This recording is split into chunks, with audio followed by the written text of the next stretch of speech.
Once upon a time, Britain didn't just make things, it made the world believe. The name Made in Britain carried power, pride, and permanence. It meant reliability. It meant class. It meant excellence.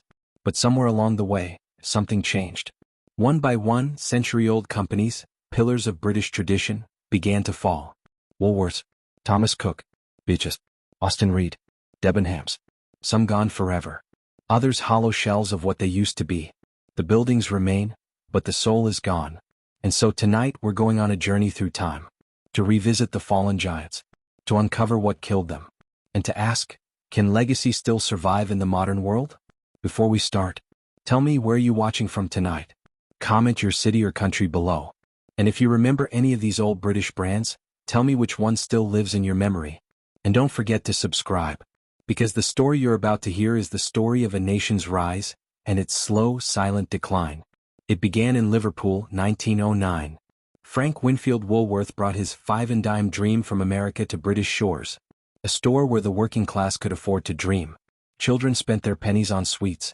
Parents bought toys, records, even household goods. There was laughter, community, and color. For nearly a century, Woolworths wasn't just a shop, it was a ritual. Saturday mornings. Shiny floors. The smell of pick and mix. A symbol of joy in an uncertain world. Then came 2008. The financial crisis swept across Britain like a storm, and Woolworths, already wounded by online competition, collapsed. More than 800 stores. 27,000 employees. Gone within months. But the real cause wasn't just the economy. It was blindness to change. While Amazon rose from a garage, Woolworths stayed behind the counter. By the time they realized the future was digital, their past had already been sold for scraps. And when the lights went out, it wasn't just the end of a store. It was the end of childhood memories. Ask anyone born before 1995, and they'll tell you, the fall of Woolworths felt personal. Thomas Cook wasn't just a businessman. He was a visionary. In 1841, he organized Britain's first ever group excursion, a train trip from Leicester to Loughborough. It was the birth of modern tourism. For nearly 2 centuries, Thomas Cook took millions on journeys they never thought possible. To Paris, to the Alps, to the beaches of Spain. To generations of Britons, that orange and blue logo wasn't just a brand, it was freedom. It was sunshine after months of rain. It was family, laughter, and first flights. Then in September 2019, after 178 years, Thomas Cook collapsed. Hundreds of thousands stranded across the globe. Workers in tears. Planes grounded overnight. What went wrong? A perfect storm of debt, mismanagement, and digital ignorance. While travel apps like Booking.com and Skyscanner reinvented convenience, Thomas Cook clung to brick-and-mortar booking offices. They had the history but not the hunger. And in business, nostalgia doesn't pay the bills. When the company fell, it wasn't just about numbers. It was about the death of British trust. For generations, Thomas Cook was a promise, we'll get you there. But in the end, they couldn't even save themselves. British Home Stores, Bitches, opened in 1928. It was never glamorous, but it was honest. Affordable homeware, clothing, lighting. It was where Middle Britain shopped. But in 2016, after 88 years, BHS collapsed, leaving 11,000 jobless and 20,000 without pensions. A story of greed, neglect, and betrayal. Its owner, Sir Philip Green, sold it for £1 and walked away as employees watched their futures burn. The collapse triggered outrage. Not just because a store was gone, but because people realized how fragile fairness had become. For decades, BHS symbolized stability. Now it stood for something else, the death of loyalty. And yet, across Britain, some still remember it fondly. The smell of new carpets, the kindness of the staff, the Christmas lights. Gone but not forgotten. Debenhams, the empire that refused to change. Founded in 1778, Debenhams was older than most modern countries. It survived wars, fires, and financial crashes. But it couldn't survive the internet. For 242 years, Debenhams was the temple of British retail. Its marble floors and golden lights defined luxury for generations. Then came 2020, COVID lockdowns hit. Foot traffic stopped. Online competitors grew ruthless.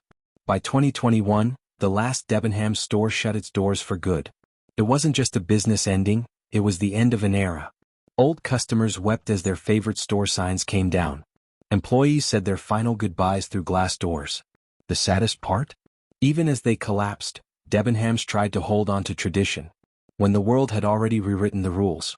Chapter 5, Austen Reed, The Tailor of Gentlemen, 70:00, 85:00. Born in 1900, Austen Reed dressed kings, movie stars and prime ministers. Its suits were status symbols. Hand-stitched, elegant, distinctly British. But when fast fashion arrived, quality lost its throne. Zara, H&M, and ASOS offered instant trends for a fraction of the price. Austen Reed's legacy couldn't compete with algorithms and influencers. In 2016, after 116 years, it went bankrupt. A quiet end for a brand that once defined British sophistication. British Steel isn't just a company, it's a symbol of the working class. Born in 1967, but its roots stretch centuries deep. Into the furnaces of Sheffield and Scunthorpe. It built bridges, trains and ships that conquered the world. But cheap imports, rising energy costs and political neglect broke its back. By 2019 it entered insolvency. Thousands of jobs gone. Generations of steelworkers, forgotten. When the blast furnaces went cold, it wasn't just the metal that stopped burning. It was pride. The sound of Britain's industrial heart, fading into silence. If you look at all these stories, they share one truth. They forgot to adapt. They built their houses on nostalgia, not innovation. And when change came knocking, they were too proud to answer. But there's also something darker. A shift in values. The loss of community. The belief that progress means replacement, rather than reinvention. Britain didn't just lose businesses. It lost identity. Maybe this isn't the end. Maybe it's a cycle. Because for every Woolworths that dies, a new dream is born. For every Thomas Cook that collapses, new innovators take flight. The future belongs to those who listen, learn, and evolve. Not those who hide behind the past. Still, as we look at the empty stores and rusting factories, we can't help but whisper. It wasn't supposed to end this way. Where are you watching from tonight? Tell me the company you miss most. Tell me the memory that still lingers. And if this story touched your heart, subscribe, like, and share. So that history doesn't die in silence. Because the story of Britain's past might just be the warning for its future.